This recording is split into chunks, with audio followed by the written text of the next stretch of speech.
great pleasure of having as a guest Professor Benjamin Hans. He was my PhD advisor.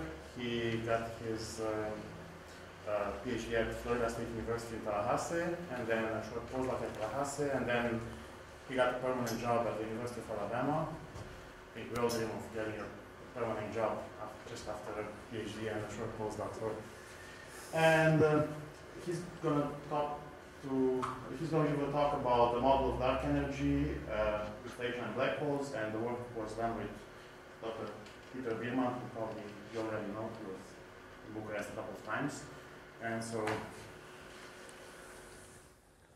Okay, thank you very much, Octavian, and thank you for inviting me to give this talk. As Octavian said, that this was done in collaboration with Peter Biermann. This is some work that we have been doing for the last 3 years or so. We are trying to find a model of dark energy, and as we went along, it became clear that the procedure, the model we were developing also applied to other cosmological objects or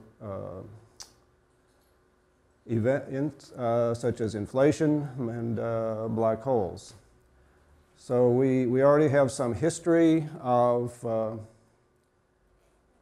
presenting talks and also papers. This paper here is the longer paper and contains everything that we have in the title. And then there are some shorter talks on various aspects of this work. I'll be focusing mostly on dark energy today, but I will also mention inflation and black holes briefly. And I originally thought that I might start with a picture of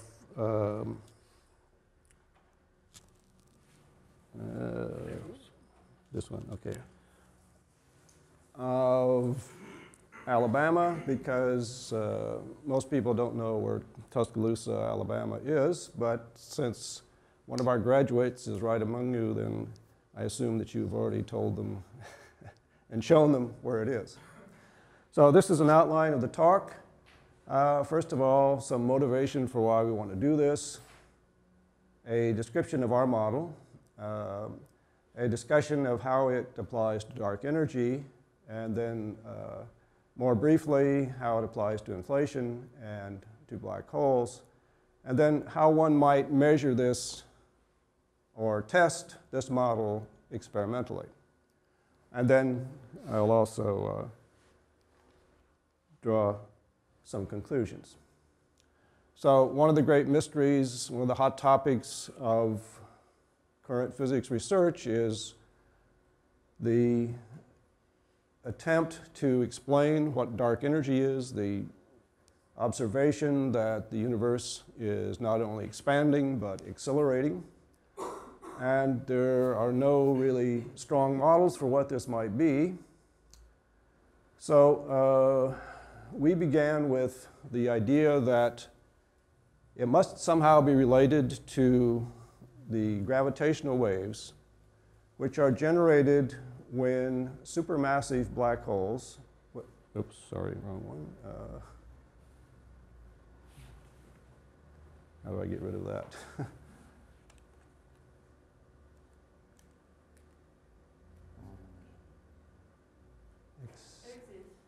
Yes, I'm trying to press this.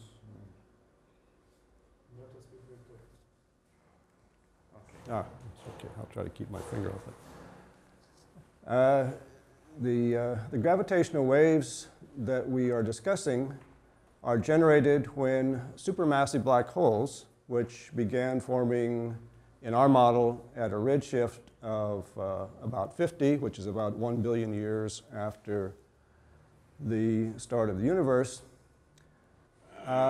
began to merge. And I'll discuss this process in more detail in just a moment. When they began merging, the black holes in our model produce solitons. These are gravitational waves that preserve their shape as they propagate outward, and I'll explain the procedure of how that might work. In order for this to be a viable model, we have to assume 4 things about the formation and evolution of the universe. First of all, that there was a reasonable density of black holes formed at a redshift of 50. And there is now some observational evidence to show that supermassive stars, which would be the progenitors of these supermassive black holes, began to form at a z greater than 50, maybe as great as a z of 80. The original mass of the black hole we take to be about 1 million solar masses. Although that is just an approximation, we can raise or lower that by a power of 10. We also assume that there is maximum energy release when these black holes merge. This is the theoretical limit for what energy can be released during this merger. And again, this is an approximation, but if it's off by a factor of 2 or 3, it wouldn't make any difference to our model, or even greater. And finally, that the ensemble of the solitons that are created in the very last seconds of merger, the last few Planck times of merger, constitute dark energy. So our model, unfortunately, if you're a purist, requires that we introduce an extra dimension. The reason is that in order for dark energy to remain constant, you have to have some source of energy. And that source of energy we take to be a brane that's called the strong gravity brane, which is separated from our brane. So we live in a 4-dimensional space-time on this 4-dimensional brane. Of course, in a picture, I can show only 2 dimensions. But all of the standard model particles that we have observed in nature then exist on this brane.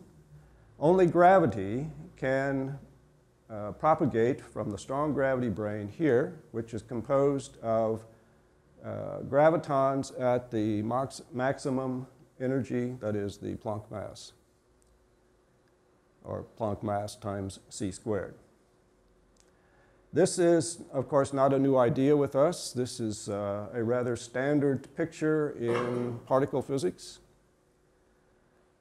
It is, for example, used in the Randall-Sundrum model to explain why gravity is so weak on our brane in comparison to the other forces that we know exist in nature. And the idea is that the gravitons can be very strongly interacting on this brane. In fact, they are strongly combined on this brane, and can propagate to the weak gravity brane by being transported through this 5th dimension, which I've shown much exaggerated so that you can see it easily. In fact, in our model, this is on the order of a Planck length, which we assume to be the minimum length that can be reached. Again, this is not a wild speculation on our part, because it's well known that general relativity would have to break down at the Planck length. In order to probe a Planck length, you would have to have an energy of the Planck mass times c squared, and once you have that amount of energy in a Planck distance, you have a black hole, and so you no longer are dealing with general relativity. Everything would become black holes. The strong gravity brane is stable, well, almost stable. I'll explain the difference in a moment. It's stable against collapse because the free fall timescale is equal to the pressure wave timescale at that length.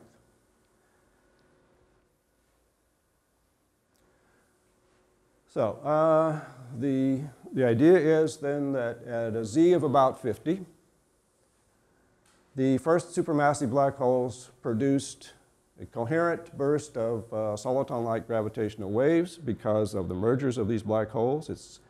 It is pretty well accepted in the astrophysical community that there were originally many more black holes than exist now. I'm talking about cosmological black holes, the supermassive black holes that we find at the centers of galaxies.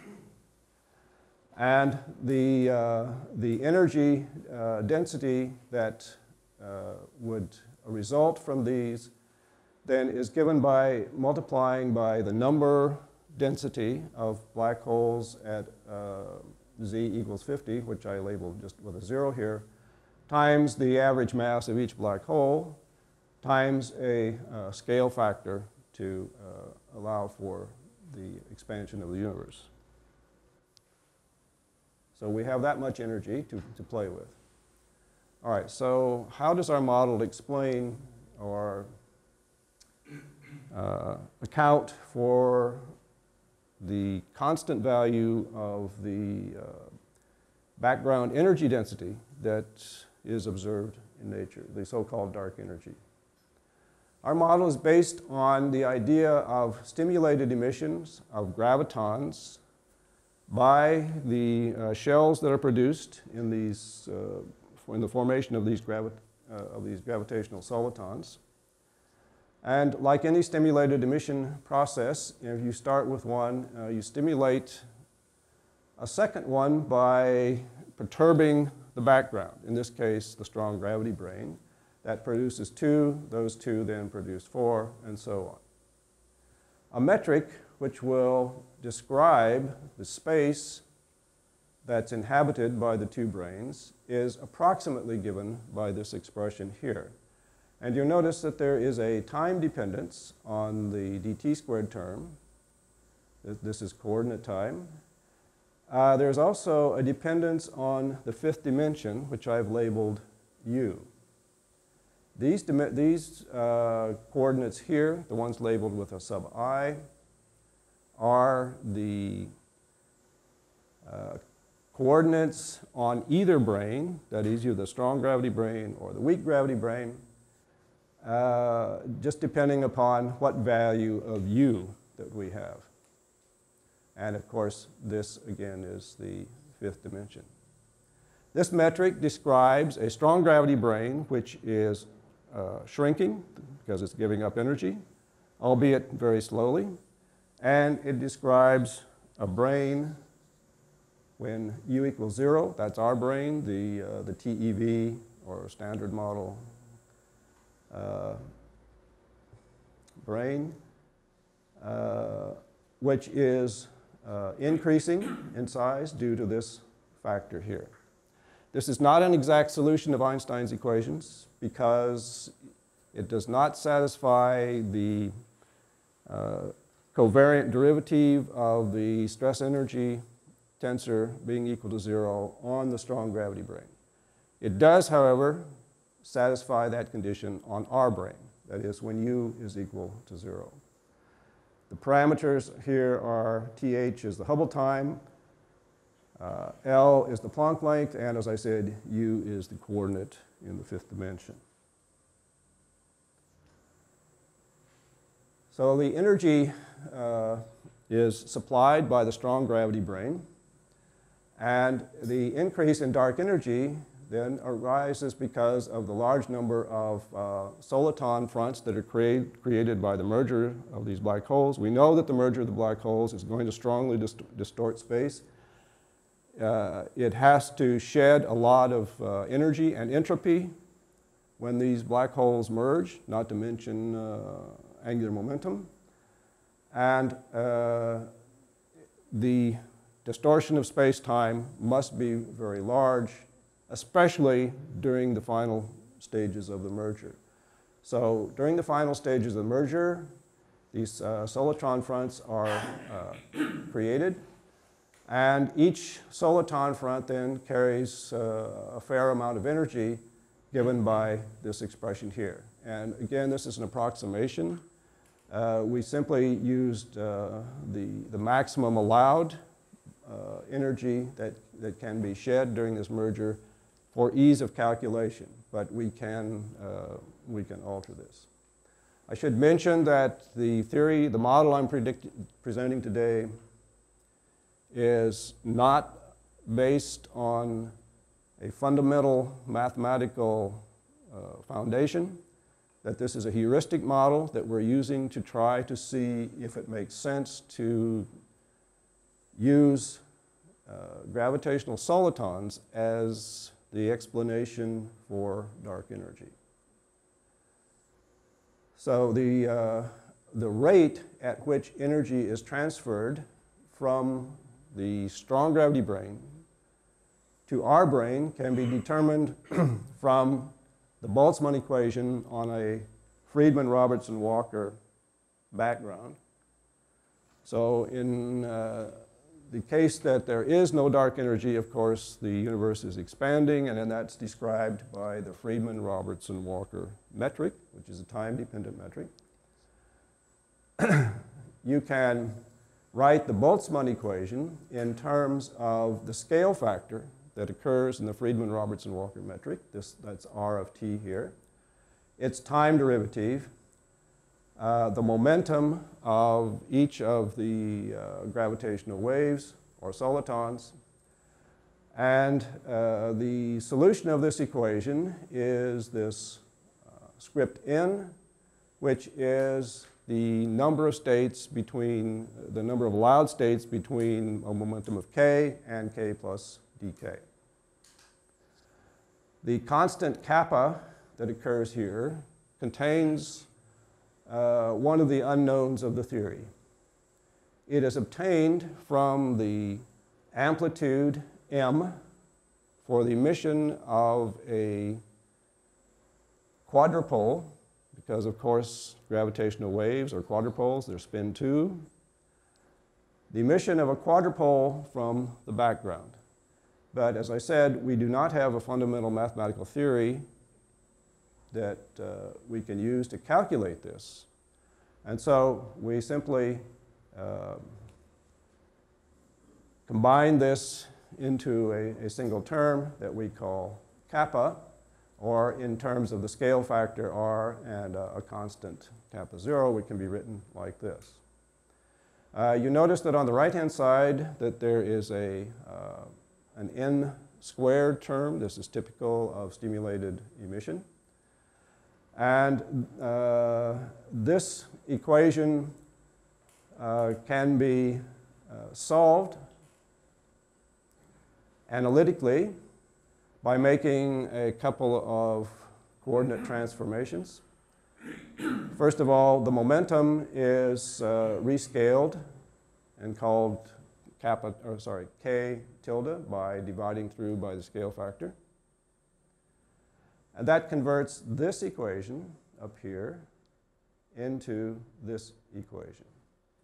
So where before I had this product of the number of states times the number of states plus 1, I now have a derivative with respect to this k tilde factor.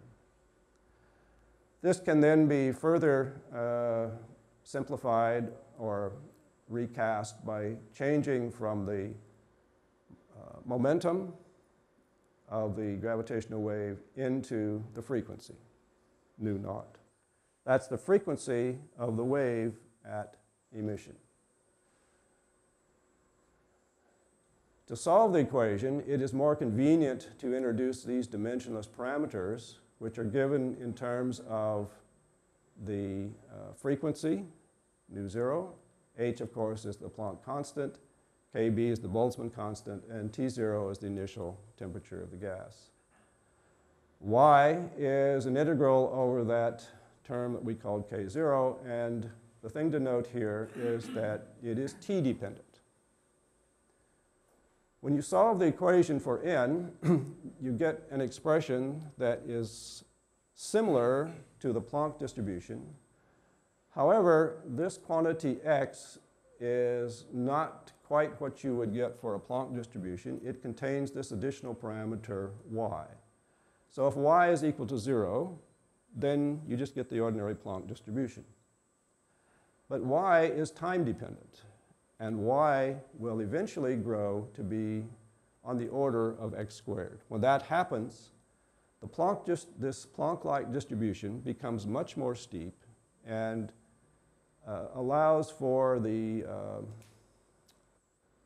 shutting down of the stimulation process. Okay, to calculate the rate at which gravitons are injected onto our brane, then what we have to do, so to calculate the average rate of, to calculate the rate of change of the average energy, then we have to, for a single graviton, we would have to integrate over all possible frequencies, because remember that this number n tells us how many allowed states there are between, in this case, nu 0 and nu 0 plus d nu 0. And for stimulated emission, then to get the total contribution, we would have to integrate over all the allowed frequencies. To find the total rate of energy creation, we would then have to multiply by the number of gravitational waves that are generated. And we can determine that by an estimate of how many black holes there were initially and how many mergers, etc. So we can determine what the rate is. Whoops, wait a minute, I missed one. To obtain an equation of state, you can start from a Lagrangian, assuming that the universe behaves like a fluid. And in this case, it's one whose entropy is going to continually increase. So for a fluid, a Lagrangian would look like this. And if you include dark energy, there's an additional piece here over and above what one would normally see for the Lagrangian of a fluid describing the expansion of the universe. So normally this term, if you do not include dark energy, if you just had a true Friedmann-Robertson-Walker metric, you would not have this term. But of course, we know that this term exists, and so we include this. The condition then that we get acceleration of the universe is that in addition to the normal expression for the pressure, which is the rate of change of this this energy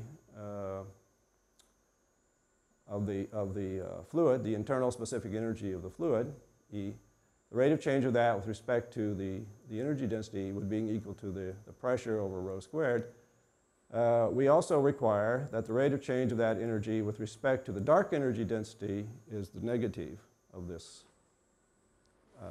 what we might call the pressure of the dark energy. That means then that in your stress energy tensor, you have to add an additional term. Normally, you would just have the fluid stress energy tensor, which would consist of the density and then the pressure terms, and of course, modified by the scale factor. But since there is dark energy, there's an additional term here, and that means that there's an additional term in each component of the stress energy tensor.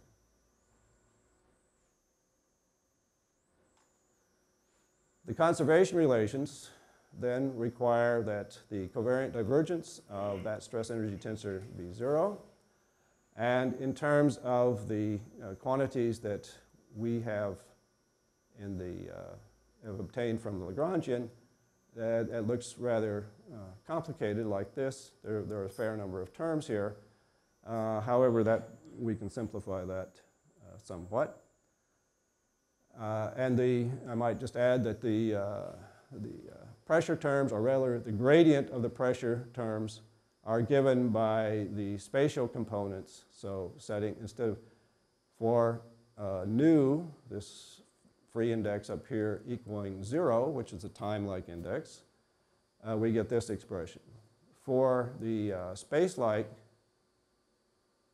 terms, 1, 2, 3, or x, y, z, whatever you want to call it, we get these gradients of the pressure, again modified by the scale factor. So the latter term can be just encapsulated in the usual way, like this. And if we can treat dark energy as a fluid, then those extra T00, T11, etc. terms can be written in terms of a time-dependent factor G for the energy density, or the T00 term, and another different factor F of T for the spatial contributions. And these expressions, F and G, are not determined by the Einstein equations nor by the conservation of energy equation. Those are equations, or sorry, those are functions that are at our disposal. Okay, so for the zero component, which would be related to the energy density, if we insert those expressions, we get a covariant divergence that looks like this. And we can utilize the conservation equation to obtain a first-order differential equation for rho, and also involves F.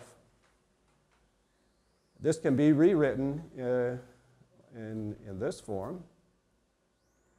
And the new term, the source term in the conservation equation then, is this term that's the energy density of the dark energy times the Hubble parameter, which goes like the inverse time. And to get the energy density, of course, which we wrote previously like this. This is the number density of black holes. This is the energy of each black hole. Then the rate of production can be found by simply multiplying those together to get this expression. So since those two functions, f and g, are not fixed by either the Einstein equations nor the continuity equations, they're at our disposal, and we can get a consistent picture of what is occurring by setting g of t equal to a value at t equal to 0 divided by the scale factor of the fourth power, and then putting that into the previous equations, we get that f looks like this. This, then, is what allows us to say that the pressure due to dark energy is equal to minus rho dE c squared. This is not an equation of state. I'm not claiming this is an equation of state. The equation of state is the usual equation of state for a boson gas. But what it does represent is the fact that energy is continuously being pumped into our brain via the stimulation process, and that is what's causing the expansion, in fact, the acceleration of the universe. To see that perhaps even more clearly, then we can go back to the Einstein equations, which we can write like this in terms of the stress energy tensor. R mu nu is the ordinary Ricci tensor, and this capital T is just the sum over the repeated indices here of the stress energy tensor. The TT component of R, so when mu and nu are both equal to T, or if you prefer 0, 0, will look like this, and the spatial components will look like this. And if you combine these two equations with the expressions for T mu nu, then you get the first of the Friedmann-Robertson-Walker equations for the square of the time derivative of the scale factor, like this. And of course, the expression here is of the standard form, except that now, instead of having just rho of t, you have an additional contribution from this piece here.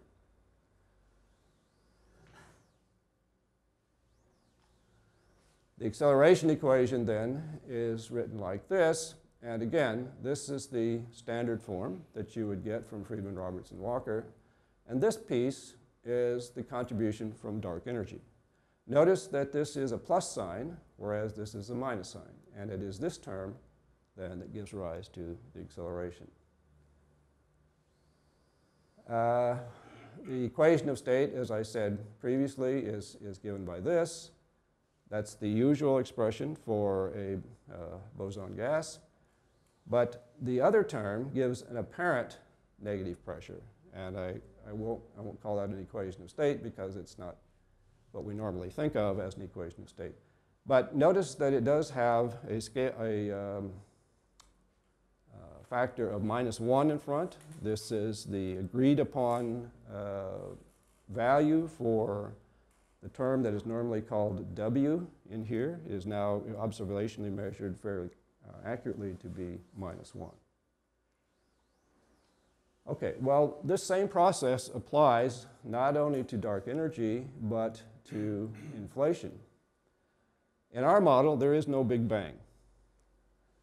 The universe begins when there is a vacuum fluctuation or a quantum fluctuation of the strong gravity brane, where the gravitons are very, very tightly bound. Nevertheless, it's subject to the rules of quantum field theory, and it will occasionally undergo a vacuum fluctuation, which means that a little bubble can pop out.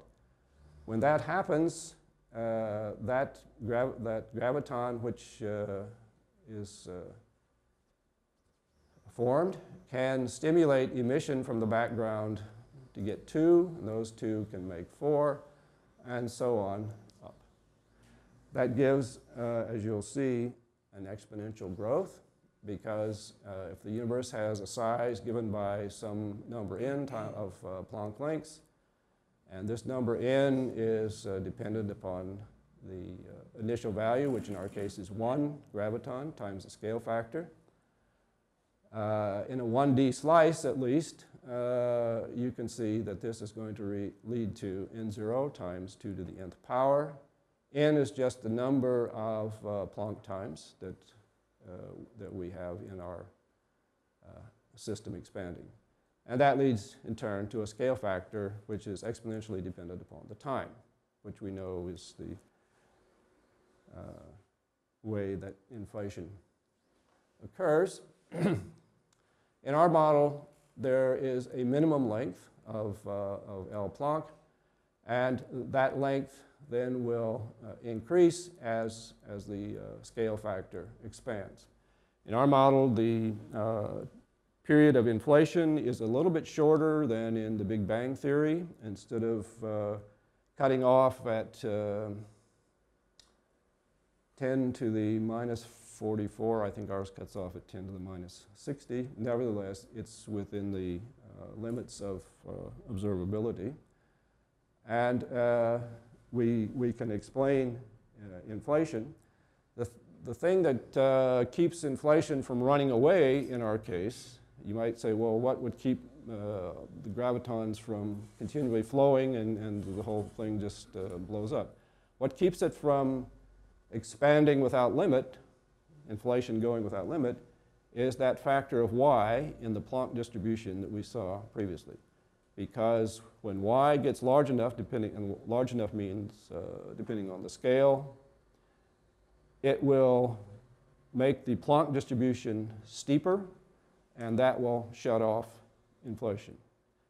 At the end of inflation is when the forces start to separate, and you get the formation of matter, you get the Higgs particle being formed. And in our model, after that occurs, when the forces start to separate, when gravity starts to separate from the electromagnetic force, from the strong gravity force, then the universe coasts for a while until the matter, until the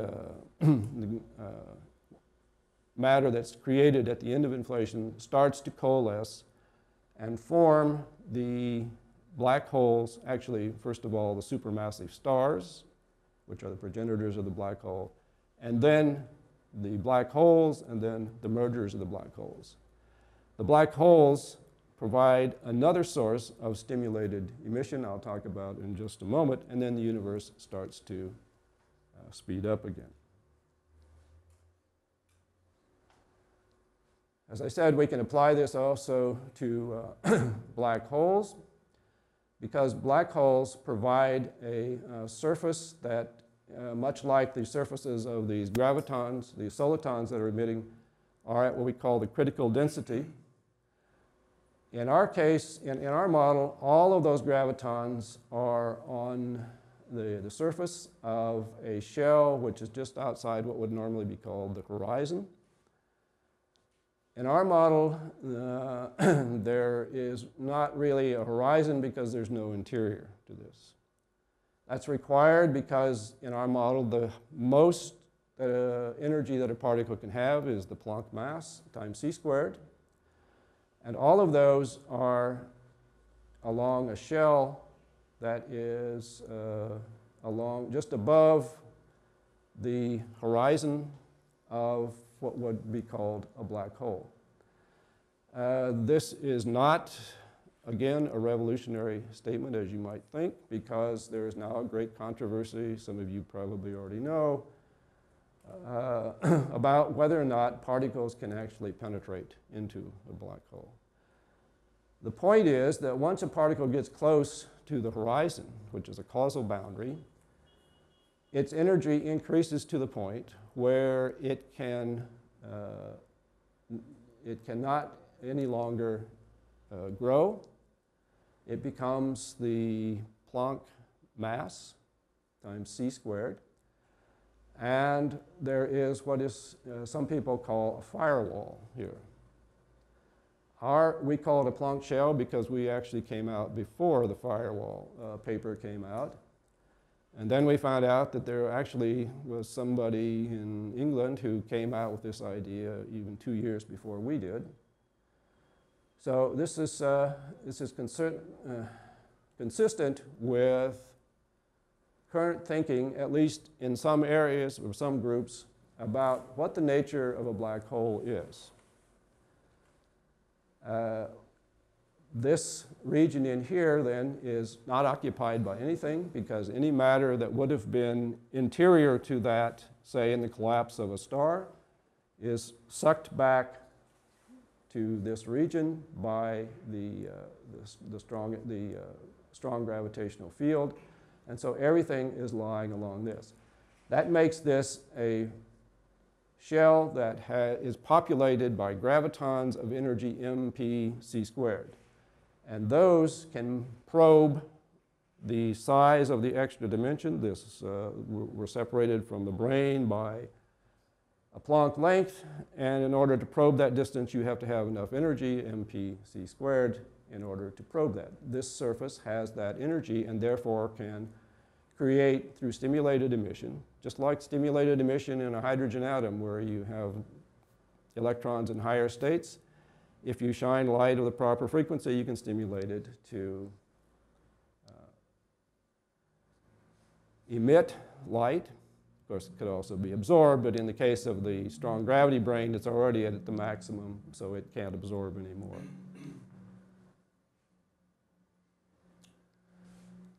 The expression that we require in order to describe this properly is found by calculating the frequency of the light seen by a distant observer. I'm sorry, this is now an O, not a 0. Not to be confused with the previous nu that I used in integrating over all of the allowed frequencies. This is the frequency of a light ray emitted at a source, say near the surface of a black hole. This is the frequency that would be observed by a distant observer, and that is given by this ratio of the metric tensor element evaluated at the source divided by the same quantity evaluated at the observation point. So there's an inverse relation here. Using this expression, you can calculate the Lorentz factor for the black hole. That's how much frequency you would lose. Okay, I'm almost finished. Of course, the Lorentz factor is related to the potential.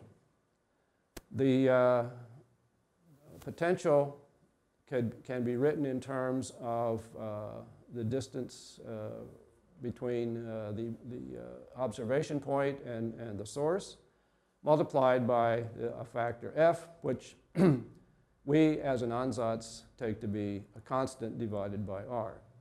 Of course, the reason for doing that is that we then get an expression for the metric tensor elements, which behave in well-known ways. So for the G00 term, we get a term that looks like this. And for the G11 term, we would get this.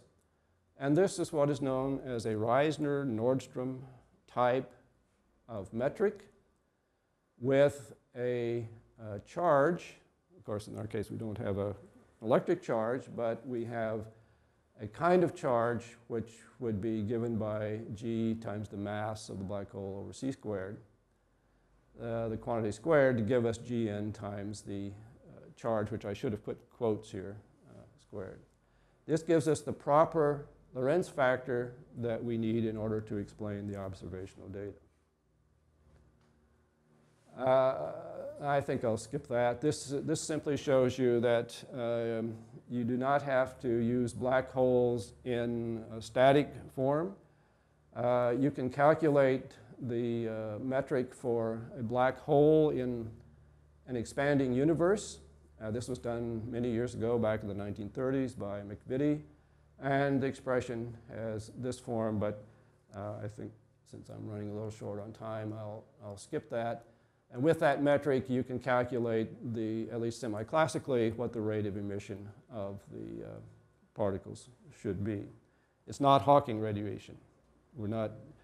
Even if there is such a thing as Hawking radiation, it's subdominant to the expressions or to the terms to the energies that the black holes would be emitted. And in our model, black holes never shrink. They always grow in size. So they're always cooling down, if you want to use the Hawking terminology. Okay, one of the advantages of our model is that it is experimentally verifiable. There are major tests of this that will easily show whether the model is valid or invalid. If it were to happen that all or most of the black hole mergers occurred with a z of, say, 10 or less, then our model would be invalid. There simply wouldn't be enough time to generate all of the dark energy density that we measure today. Another way of testing our model is through what are called pulsar timing experiments. The current experimental limit on the fraction of closure energy density, which I've written as a logarithm over here, omega, capital Omega, is shown by this blue dotted line. Our model predicts that that same graph should look something like this red line here. If the new experiments, SKA or any of the new experiments on pulsar timing experiments, can push this limit over from, say, minus 6.5 to minus 5.5, and they don't see a deviation from this blue curve here, then our model is invalid. Notice that the frequencies we're talking about here are very, very low. LIGO would be way off scale over here someplace. So we're well below the frequencies of LIGO. Another way of testing our model is to look for jitters or fluctuations in time, because the solitons that are generated by the merging of the black holes are continually sweeping through the universe and changing the local energy density And I've very much exaggerated what those solitons look like so that you can see it easily. The rise time is actually much steeper than this, and the fall-off time is actually much more gradual. The fall-off time, in fact, is due to the expansion of the universe. So about every 20 seconds, one of these solitons comes through. And so locally, what you would see is a fluctuation in the background energy density, the dark energy density. In order to test that, we need a sensitivity, a relative sensitivity of about 10 to the minus 21 or 10 to the minus 22 in the frequency stabilization. Such a measurement is currently being carried out by a system in Germany which sends laser light along a fiber optic from southern Germany, in fact Munich, up into a town in northern Germany, using what's called a laser comb setup. And they can test the frequency stabilization to, that is, the ratio of the change in the frequency between, so if there were some deviation in the frequency along this cable, which is 900, effectively 900 kilometers, in going from Munich to this station up here or from that station down there, if there was some change in frequency, they can establish fractional changes in that frequency or fractional instability changes. So this would be delta nu, the change in frequency divided by the original frequency, up to between 10 to the minus 18 and 10 to the minus 19. This dotted curve is the expected background noise, and you see their curves lie along there very carefully. This deviation, they think, is due to a few kilometers of the cable that's not quite stable. And this method is much, much more sensitive than ordinary optical clock timers.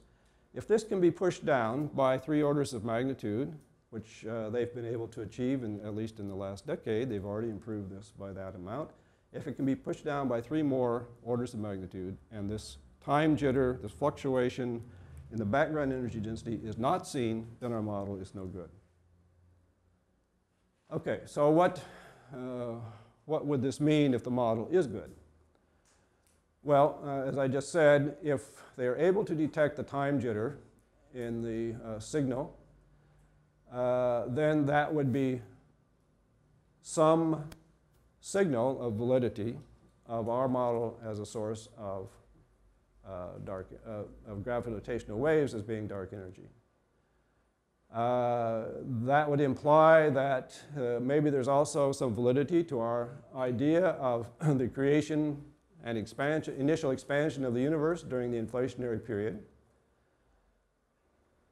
It would imply that there are extra dimensions, at least one extra dimension, and a source, something like a strong gravity brane, at some small distance from our own brane, and would be a major, we think, help to the study of quantum gravity.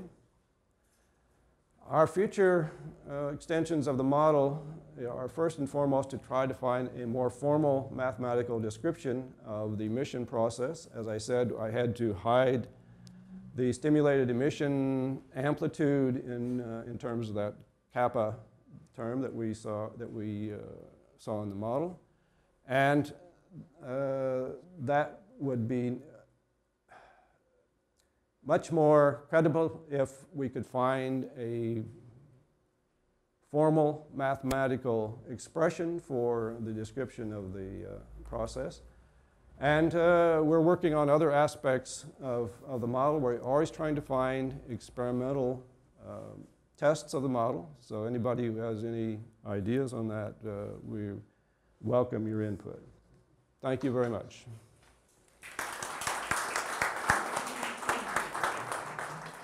Okay, so if you have questions. Sure. Joanna? I have two questions, please. First, how do you match the metric between the branes to that of the fluid in our universe? Can you speak louder? Okay. How do you match the metric between the branes to that of the fluid in our universe? Because the solitons propagate from one metric to another one. There should be some boundary conditions there. How do we match the... The metric on the brain with the metric on our brain. Well, there's an overall metric in 5 dimensions that I wrote down that is sort of a toy model. It was just designed to see if we could find a metric which would describe a shrinking strong gravity brane, which means it's giving up energy, and an expanding weak gravity brane, our brane. And the other, you're talking about the other, okay, well that's local, that's 4-dimensional.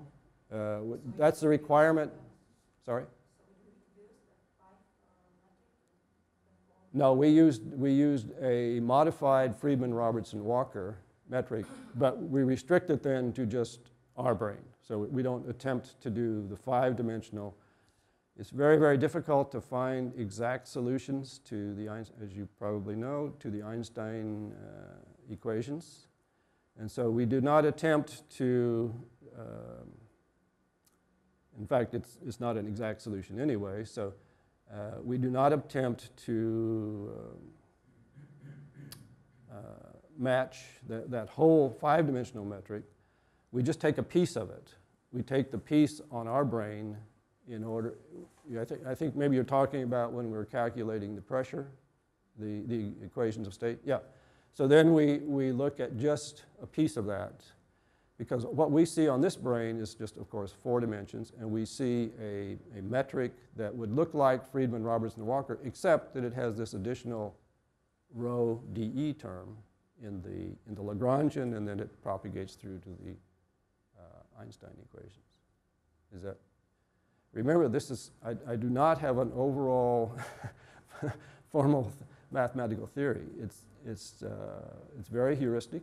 We realize that. It's more designed to just test whether or not it's even viable that this could be. I mean, it could be we would run into some violation of observed data, observed phenomena, but so far we haven't. So far everything is consistent. The second question, I understand that as an initial black hole with a mass of 10 to the 15th solar masses is just an assumption. But can you go back from the results and put constraints on this value? The factor, the value of z equals 50? No, the initial mass for the black hole. What they would have to be? What the size of the black holes would have to be?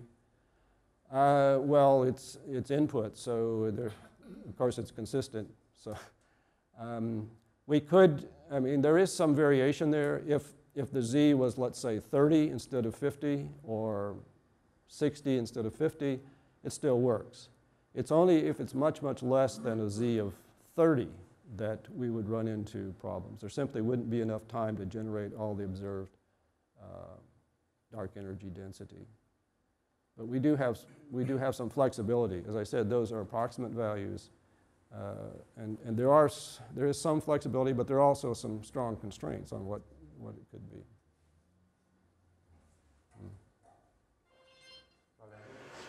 So in the model, is there a fundamental difference between supermassive black holes and stellar mass black holes? Stellar mass black holes would not create they don't have the critical energy density that's needed to stimulate emission from the background. So we need a supermassive black hole in order to do that. Otherwise, we don't have a critical density. In fact, we've shown that stellar mass black holes do not contribute substantially to the formation of these gravitational waves or solitons. Okay, supermassive black hole mergers occur today also? They, Yes. the supermassive black holes merge, yes. Today also. So they could generate these soliton waves.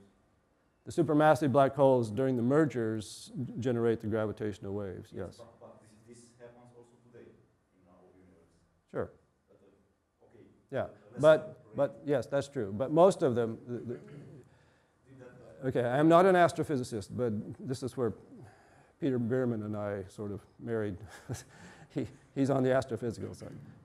According to my information, most of the mergers occurred at high redshift. Yes, of course, they're still going on today, but according to my information, there are many fewer of these black holes today than were at... So we cannot see the difference between what happened back at z equal 50 and today. Because these soliton waves we produce by simulated emission also. Right. Yes, yes. The only difference would be in the number being generated. And in order to produce the dark energy density that we see today, we need a large number of these mergers. And that means that also there would have to be progenitors for these supermassive black holes. You'd have to have supermassive stars. So you have to have evidence that supermassive stars were formed in large numbers at z greater than 50. If that turns out not to be true, then our model is no good. So there are some signatures for supermassive black holes like metallicity, for supermassive stars like metallicity and, well, probably know better than I. The inflationary mechanism is crucial for, I think it's crucial for this kind of models. First of all, because inflation predicts in general primordial gravitational background. Second, because it's known that at the end of the inflation we have a reheating period in which in general ionic and electronic asymmetries are generated. Did you try to take into account any kind of inflationary mechanism when you build this model? We have an inflationary mechanism, which is that it started with a single event from the strong gravity brane. But did you assume any kind of inflationary potential, any kind of dynamical field, like Higgs field or other field? No, because the Higgs field wouldn't be there until the end of inflation. You don't start getting the separation into the electroweak and strong forces until the end of inflation. So during inflation, it's just, in our model, it's just gravitational, well, yeah, it's just gravitons. And so our inflationary period, as I said, lasts a little bit less than the ordinary inflationary period. That's the only difference. Other than that, we are completely consistent with everything that the Big Bang model says, including the shutoff of inflation. And there's even, although this is probably a coincidence, perhaps I shouldn't say this in public, but if you take the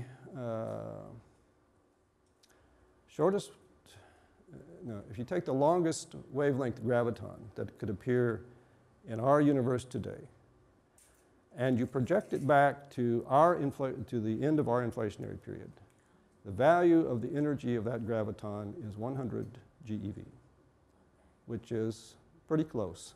But I'm not claiming a relation between those gravitons and the Higgs. There may not be any, it may be pure coincidence, but it's just interesting that it's exactly 100 GeV. Okay, and the second question is related to, there are also other types of dark energy models, quantum models, sure. and so on. Of course. Did you, I was not from the beginning, but I didn't see, can you predict the evolution of the state equation for the dark energy in this model? Can you provide a comparison of the equation of state for the dark energy in your model? In our model, compare with quantum or other kind of models? We haven't compared it to other models. In our model, the equation of state is the ordinary equation of state for a boson gas, and that is that rho is equal to P over 3. And then there is another relation between the dark energy and something that we call the dark energy pressure. I'm not sure it's the proper term, but it provides the acceleration term in the Friedmann-Robinson-Walker equation.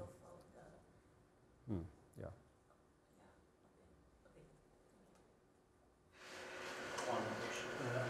I'm one in this audience of the few who are not working in the field, so Okay. I'm not a specialist. We are outsiders, two of us.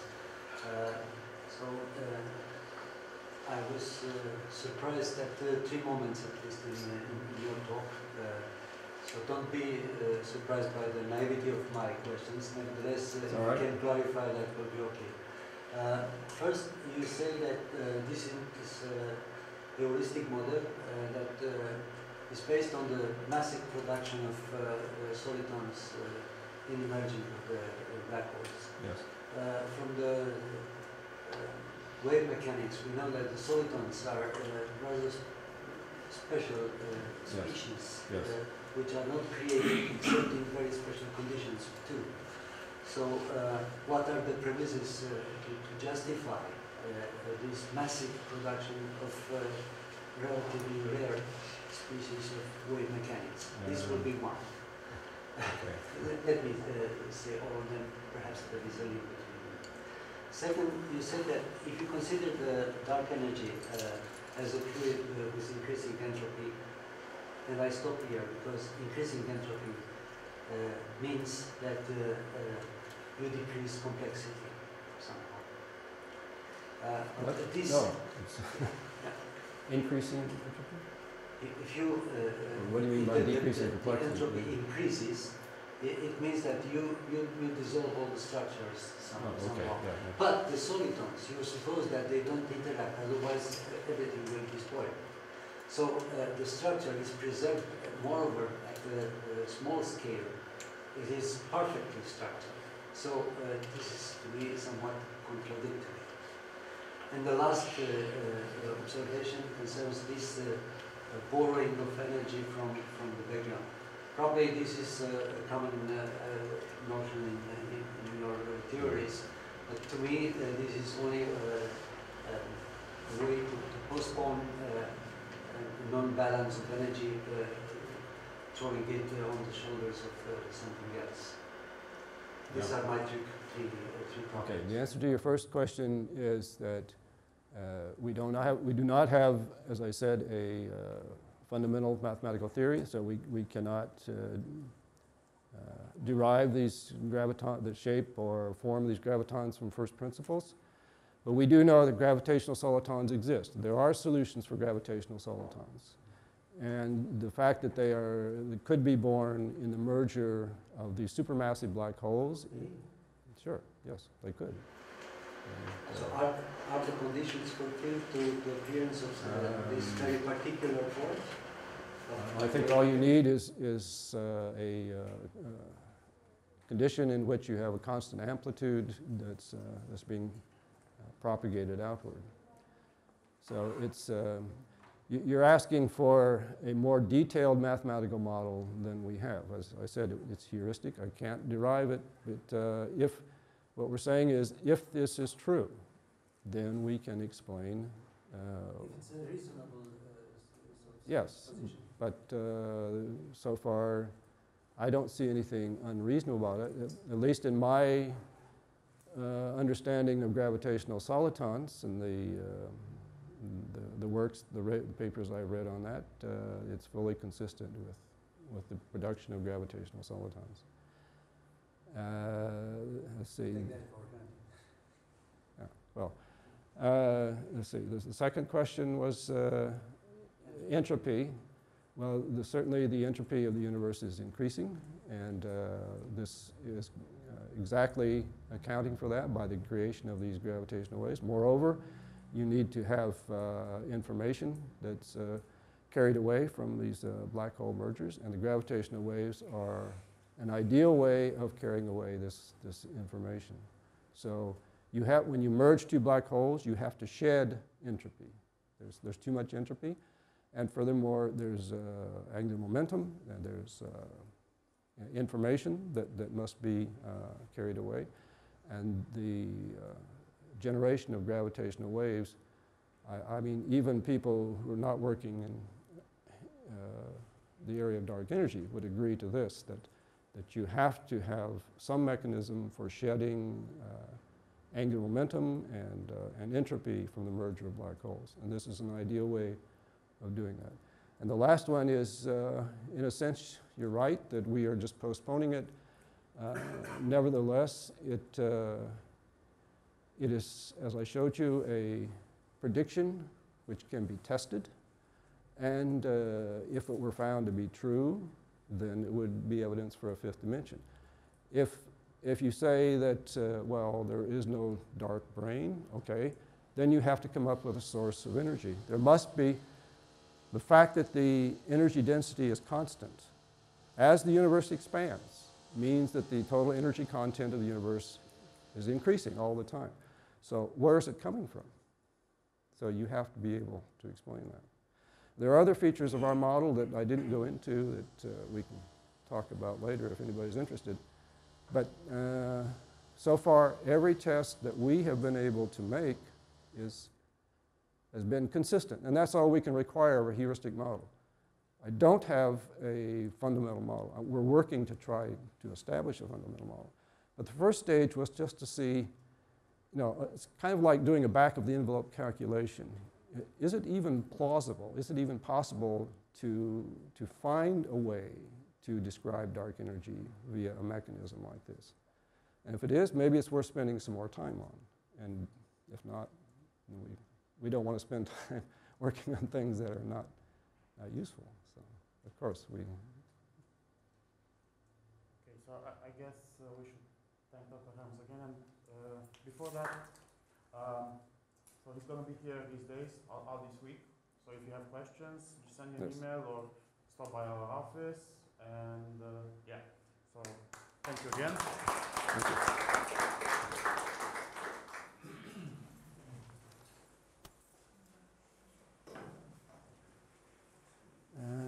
Let's see. Oh, you don't.